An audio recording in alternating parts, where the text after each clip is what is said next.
19 ғасырдағы білім беру мен ағарту ісі. Қазақ халқы ежелден білім мен сауаттылыққа ерекше мән берген. Надандық сынға алынып, білімді адам жоғары бағаланған. Білекті бірді жығар, білімді мыңды жығар деген мақал білімнің күшін дәлелдейді. Ата-аналар балаларын әдептілікке, сауаттылыққа және білімге үйретуге тырысқан. Орыстың белгілі тарихшысы Сидельников бұл туралы былай деп жазды. Азияда көшіп қонып жүретін түркілердің ішінде қырғыз-қазақтар басқаларға қарағанда мәдениетті халық. Сондықтан олардың болашағы зор. Бұл халық жаңалықты бойына тез сіңіреді екен. 19-20 ғасырлардың басында Қазақстанда білім беру екі бағытта дамыды. Діни білім. Медреселерде негізінен ислам діні, сондай-ақ философия, математика, медицина, тарих, астрономия пәндері оқытылды. Мұнда тек ер балалар білім алды. Оқу мерзімі 3-4 жылға дейін созылды. Оқу ақылы болды, яғни ата-аналардың қаражаты есебінен жүргізілді. Медреседе ұстаздыққа 40 жастан асқан адамдар ғана қабылданды. 1870 жылдан бастап патша үкіметі медреселерде міндетті түрде орыс тілін оқытуды енгізді. Кейіннен патша үкіметі мұсылман мектептері мен медреселерді бақылауға алып, олардың ашылуын шектей бастады. Ашықтан ашық кемсітіп, қорлау саясатына көшті. Зайырлы білім. Патша үкіметі қазақ балалары үшін орыс-қазақ мектептерін аша бастады. Бұл мектептерде қазақ тілімен қатар орыс тілі де оқытылды. Орыс-қазақ мектептері арқылы патша үкіметі қазақтарды орыс мәдениетіне жақындатуды көздеді.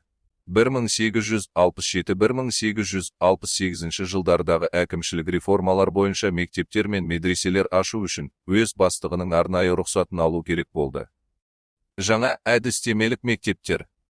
20 ғасырдың басында дәстүрлі мектептер мен медреселер қоғамның жаңа талаптарына сай білім беруден қалып қойды.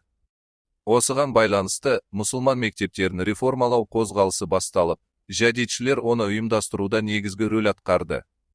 Жәдетшілік және жаңа әдістемелік мектептердің пайда болуы. Жәдетшілік мұсылман білім беру жүйесін жаңғыртуға бағытталған қозғалыс.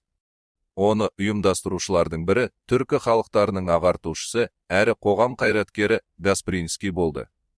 Жәдетшілер мектептерде тек діни пәндер ғана емес, арифметика, география, жаратылыстану, тарих сияқты зайырлы пәндерді оқыту қажет екенін дәлелдеді. Жаңа әдістемелік мектептердің ерекшеліктері. Бұл мектептерде білімді, білікті мұғалімдер сабақ берді. Қажетті оқу құралдары мен жабдықтар жеткілікті болды. Оқыту әдістемесі дәстүрлі медреселерге қарағанда тиімді әрі заманауи болды. Қазақстандағы жаңа әдістемелік мектептер. Ең алғашқы жаңа әдістемелік мектеп 1900 жылы Түркістан қаласында ашылды. Кейіннен Ақтөбе, Жаркент, Верный, Қазалы, Қостанай, Перовск, Семей қалаларында да осындай мектептер пайда болды. Қазақ зиялыларының көпшілігі осы мектептерде білім алды. Патша үкіметінің қарсылығы. Жаңа әдістемелік мектептер халық арасында кең тарай алмады. Патша үкіметі бұл мектептерді панисламизм мен пантүркизмнің ошақтары деп санап, олардың ашылуына барынша қарсылық көрсетті. Жәңгір ханның мәдени ағарту саласындағы қызметі. Білім беру және ағартушылық қызметі. Жәңгір хан өз халқының сауатын ашу және Еуропа мәдениетін енгізу мақсатында үлкен жұмыстар атқарды. 1835 жылы оның тікелей бастамасымен мешіт ашылды. 1841 жылы алғашқы зайырлы мектепті ұйымдастырды. Бұл мектепте орыс, араб, парсы тілдері, математика, география, тарих, дінтану пәндері оқытылды. Жәңгір хан мектептің барлық шығынын өз қаржысы есебінен өтеген. Қазақ жастарын Ресейде оқыту.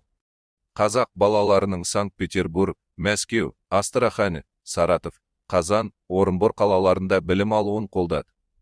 Орынбордағы Неплев кадет корпусынан оның орын алуына тікелей ықпал етті. Бұл оқуды бітірген қазақ жастары кейіннен инженер, орманшы, әскери қызметкер, ғалым ретінде белгілі болды. Мемлекеттік басқару және денсаулық сақтау. Мемлекеттік басқаруды жүйелендіру мақсатында іс-қағаздар жүргізу тәртібін енгізді. Жеке мұрағат қызметін құрды. Денсаулық сақтау саласында жұқпалы ауруларға қарсы егу жұмыстарын енгізді.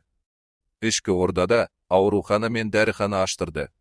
Қазақ өлкесінде зайырлы мектептер мен оқу орындарының ашылуы. 1813 жылы Омбыда, 1825 жылы Орынборда алғашқы әскери училищелер ашылды.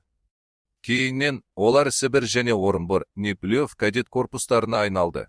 Бұл оқу орындарына қазақ балалары шектеулі түрде қабылданды. Әсіресе әскери пәндерге қатысуына тыйым салынды.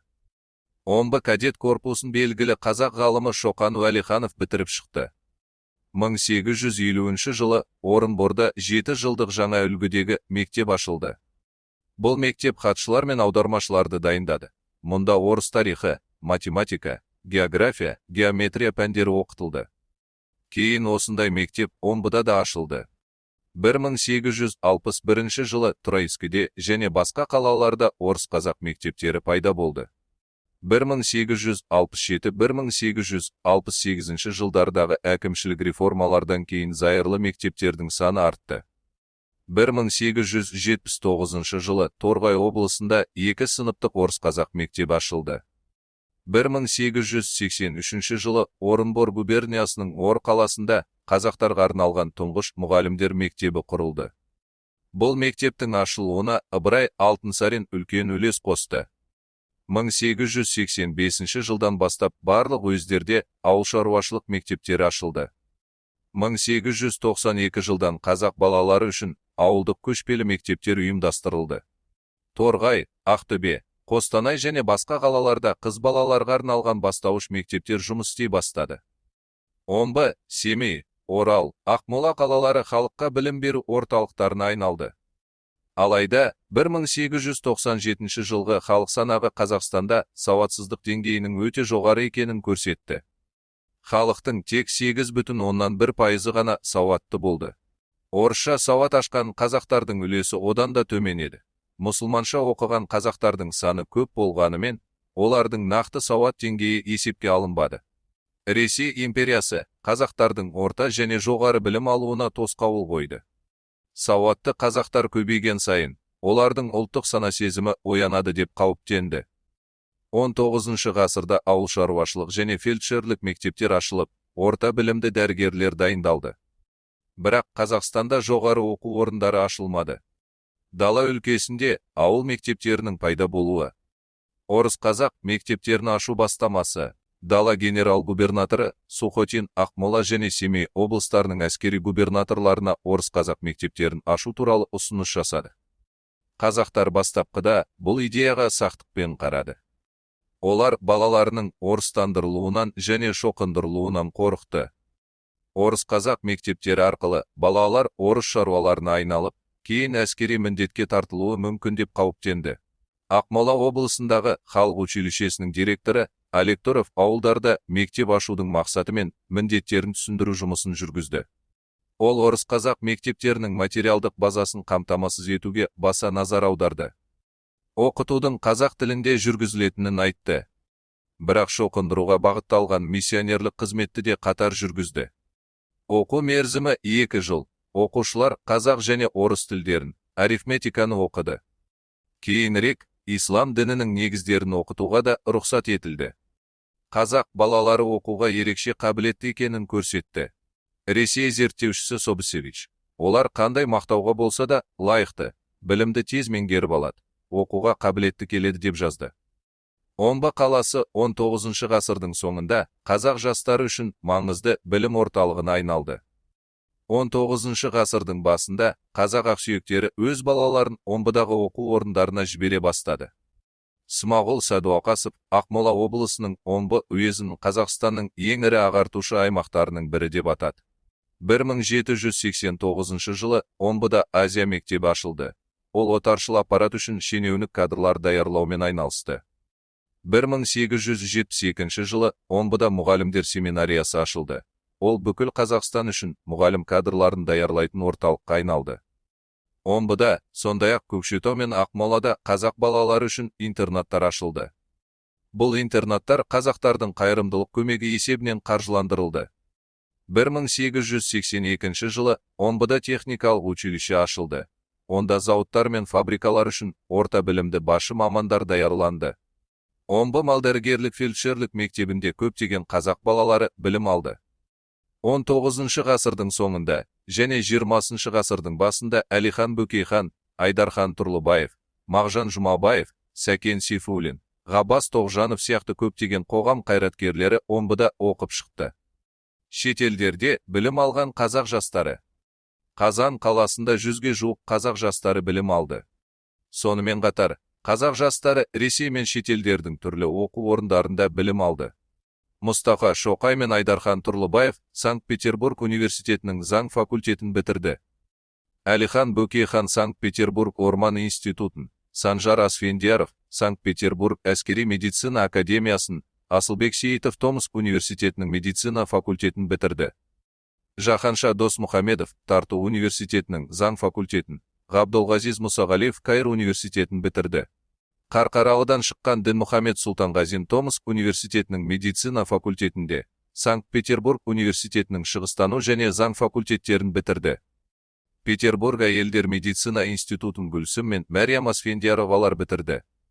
Қазақ жастарының зерттеу жұмыстары. 19 ғасырдың соңында Қазақстанды ғылыми тұрғыда зерттеу жұмысы қарқын алды. Орыс ғалымдары мен шетелдіктер Қазақстанның тарихы мен этнографиясын зерттеді. Қазақ жастары да осы салада зерттеу жұмыстарын жүргізді.